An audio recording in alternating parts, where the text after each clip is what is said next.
What's up, Upper Echelonians? This your boy Upper Echelon. We got NBA Hall of Famer Kenyon Martin in here.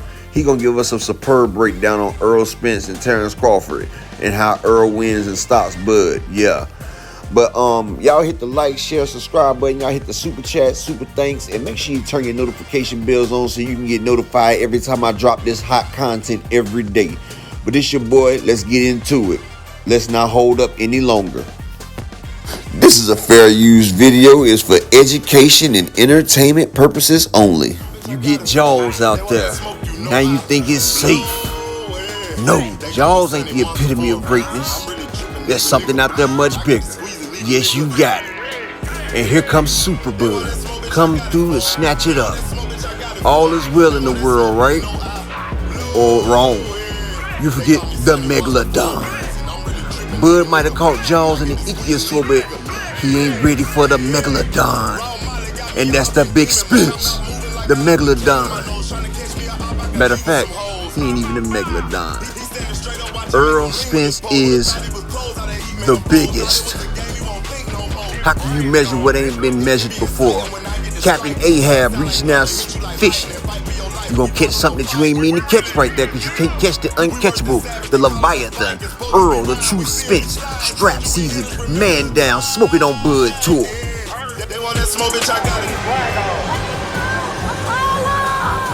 Earl, they say you just a basic come forward flat-footed fighter. They said Crawford's gonna beat you.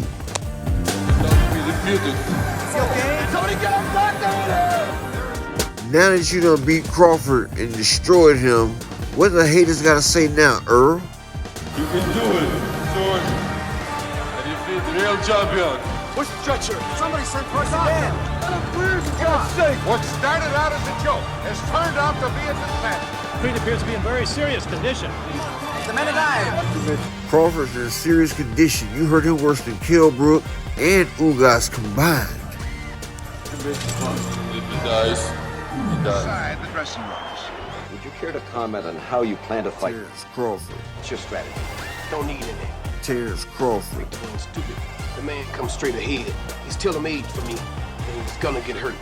What's your prediction for the fight? Prediction? Yes, prediction. Pain. You said you're from Dallas? Absolutely. So if, looking at Terrence Crawford, right, could switch hit, how do you prepare for a guy that goes left and right so easily like that? It's a great attribute against lesser fighters, I think. I don't think you can do that and it has that kind of effect against top-notch guys. I'm saying, to have it in your pocket, yeah, but you can do it just for a change of a look, but I don't think you can do it for long periods of time against Aaron.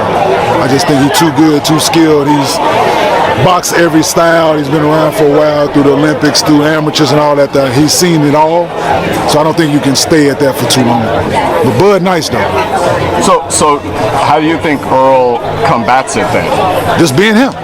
Just being him, man. Being aggressive, body shots like he always do, going downstairs, man, consistently, and making Terrence make more adjustments than just being able to go southpaw, you know what I'm saying? So I think it's a tool, but I just think Earl too big and too persistent for him to be switching like that in the middle round and stuff like that. He might come out in the beginning of a round like that, but to come out and just do it in the middle of a round, I don't think it's going to be beneficial to him at all.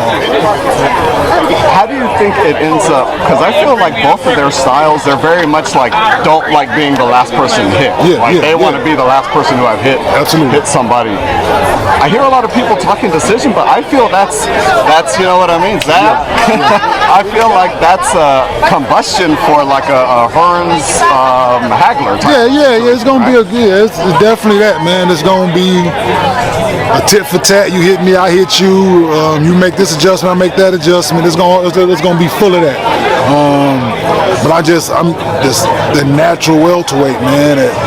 He's a big guy, man, walking around. So and the camp that he's in, the sparring that he does with the Charlo boys regularly, man. The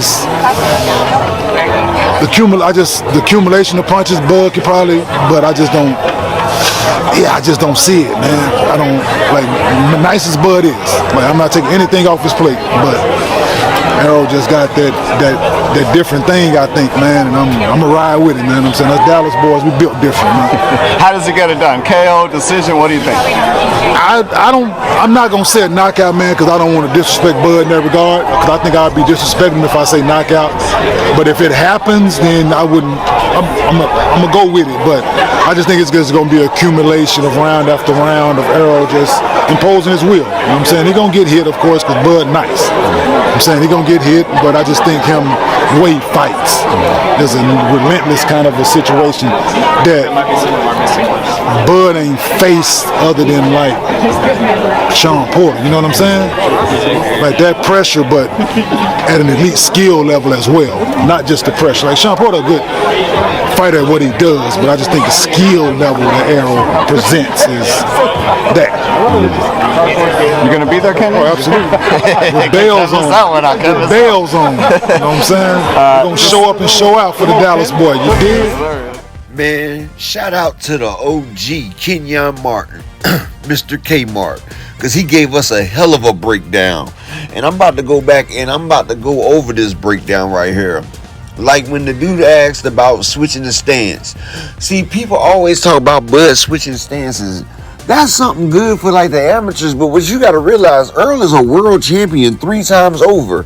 And he's done boxing the Olympics, the amateurs, and he's been boxing regularly. And you know, he spars and he's done fought orthodox fighters.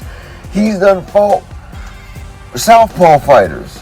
So yeah, you can switch stances and all that. That's all good and everything, but when you switch stances, he will just adjust to which stance that you're in. Like he's done fought every stance. And like he said, Bud is not going to switch in the middle of the round. If he switch in the middle of the round, Earl's going to catch him in the middle of switching, and he's going to be squared up, and he's going to get dropped. And then it's going to be night-night. And if that happens, it's going to be a early night for him because they don't get paid for overtime. Like he said, Bud will come out for it in a little bit. Like he might come out around. But if he come out in orthodox, Earl's going to destroy him. He's going to drag him. Bud is not good in the orthodox. When Bud was in the orthodox stance, Kell Brooks swore that man's eye in 3 rounds. If Earl get them same amount of shots on Bud's eye, it's going to be ruptured. It's going to be blunt force trauma. It's going to be, shout out to Marlo, the eye doctor, the eye collector, Jeepers Creepers. It's, give me those eyes, because they gone. And like he said also, they like to go tit for tat. Yeah, you hit Spence, Spence going to throw something back at you twice as hard. But one thing I do notice, Bud, whenever Bud gets hit hard, or you get a good hit off Bud and the crowd go, ooh, Bud lets his emotions take over.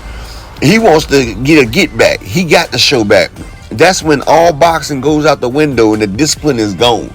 That's where he's going to have another mistake at, because he's going to be out there trying to get some get back to prove to the crowd and to prove to Earl that he can take and give, which he will be in trouble for doing it, because Earl will stay disciplined, shoot that jab, and attack his ass.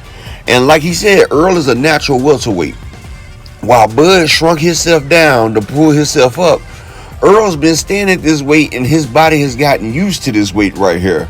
While Bud done filled out nicely, Earl's been taking the shots at this weight class, while Terrence was taking shots from lower class people and getting rocked by them. And now he's up here with the welterweight, while Earl's been fighting light heavyweights and middleweights, and now Terrence Crawford's trying to fight middleweights in his sparring in his camp now.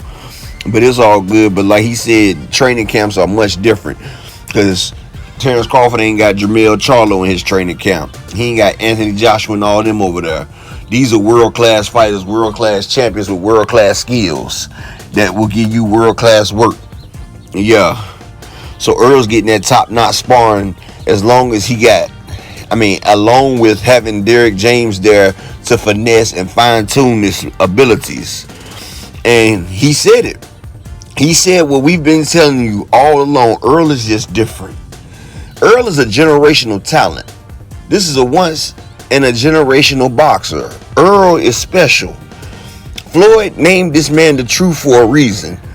And as arrogant and as cocky as Floyd is, for him to give Earl this amount of respect and this much just due, it means something. Because Floyd don't like giving away no accolades. And yes, Kmart wanted to say Earl by stoppage, but like he said, it'd be disrespectful. Because he know Bud would get an attitude, and he know all the naysayers would be at him like, you can't say that, how you gonna say Bud? But he knows what it was. That's why he sat there and did it on the sly. See, us who read between the lines, we understood what he said. He said, yeah, it's going to be an accumulation of shots and punishment. And the accumulation, that's what it's going to be. So Earl's going to pound on power and punishment on top of punishment on top of punishment until Bud's body breaks and folds. And Bud gets stopped. Basically is what he's saying. And we all know Earl stopping Bud. I've been telling y'all this. Put your money on the stoppage. It's free money. Earl already promised us. Yeah. So that was a great breakdown by Kmart. And y'all hit the like, share, subscribe button. I'm loving all y'all new subscribers. We go live tomorrow at 2:00 p.m. Eastern Standard Time. But this is your boy Upper Echelon. Don't forget to like, share, and the super thanks, super chats, whatever. I'm out of here. Peace.